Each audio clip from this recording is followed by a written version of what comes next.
Hi everyone, কেমন আছো তোমরা সকলে? আশা করছি ভালো আছো। তো 21শে এপ্রিল ছিল আমার জন্মদিন। সেই দিন কি করলাম চলো তোমাদের সাথে শেয়ার করি।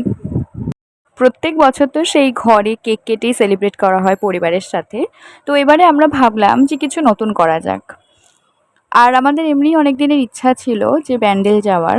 তাই ভোর ভোর মা মেয়ে মিলে হাওড়া স্টেশন থেকে ট্রেন ধরে সোজা নামলাম ব্যান্ডেল জংশনে। সেখান থেকে অটো করে পৌঁছে গেলাম ব্যান্ডেল বেসিলিকা চার্চে। এখানে কোনো প্রবেশ মূল্য নেই, তাই ধূপ মোমবাতি দিয়ে প্রার্থনা করে জায়গাটি ঘুরে দেখলাম। তো আমরা আজকে এসেছি কোথায়? ব্যান্ডেল চার্চ। অনেক দিন পর ইচ্ছা পূরণ হলো আমাদের, ফাইনালি। আমার ছোট্ট বুকুলির জন্মদিন, সব থেকে সেরা উপহার এটা আমার জন্মদিনে।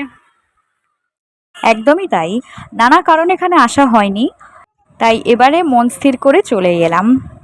কারণ আমি যখন প্রথম ব্যান্ডেল চার্চে আসি তখন খুব ছোট ছিলাম, তাই স্মৃতিতে সেরকম কিছুই নেই। তাই মা মনে করলো যে এইটাই মোক্ষম সময়। আর এখানে আসলে মনটা কিন্তু আপনা আপনিই ভালো হয়ে যায়।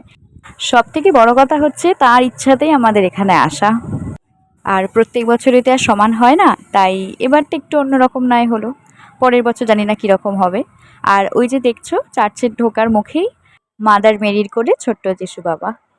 চার্চের ভেতরে যেহেতু ফোন অ্যালাউ নয়, সেই জন্য আমি ভেতরে কিছুই তোমাদের দেখাতে পারলাম না।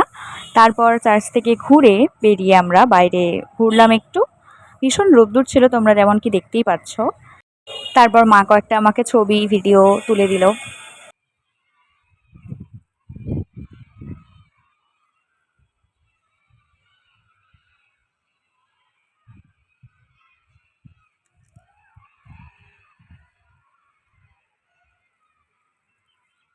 এই সময় অতটা ভিড় হয় না, কিন্তু 1লা জানুয়ারি আর 25শে ডিসেম্বর কিন্তু গা গলানো যায় না। বিকজ এটা মায়ের প্ল্যান ছিল এখানে আনার, তো আমরা এসেছি ফাইনালি। লাস্ট টাইম এসেছিলাম মনে হয় যখন 5 বছর ছিল তখন। এখানে দেখো কত সুন্দর কাশফুল হয়ে রয়েছে।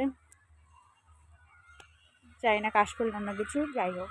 এখানে এত রোদ্দুর যে আমাদের ছাতা ছাড়া চলা যাচ্ছে না, ইম্পসিবল। সি আরও কিছু ছবি ভিডিও তুলে তারপর আমরা বাইরে বেরিয়ে অল্প কিছু খেয়ে আবার যেইভাবে আমরা এসেছিলাম ঠিক সেইভাবেই বাড়ির পথে রওনা দিলাম। দিনটা ভীষণ ভালো কাটলো। আর একটাই কথা বলবো, তোমরাও তোমাদের জন্মদিনটা যাকে বিশ্বাস করো তার কাছে গিয়ে একবার সেলিব্রেট করে দেখো, মনটা খুব ভালো লাগবে। ভিডিওটা তোমাদের কেমন লাগলো আমাকে কমেন্ট করে অবশ্যই জানিও। ভালো থেকো, সুস্থ থেকো, টাটা।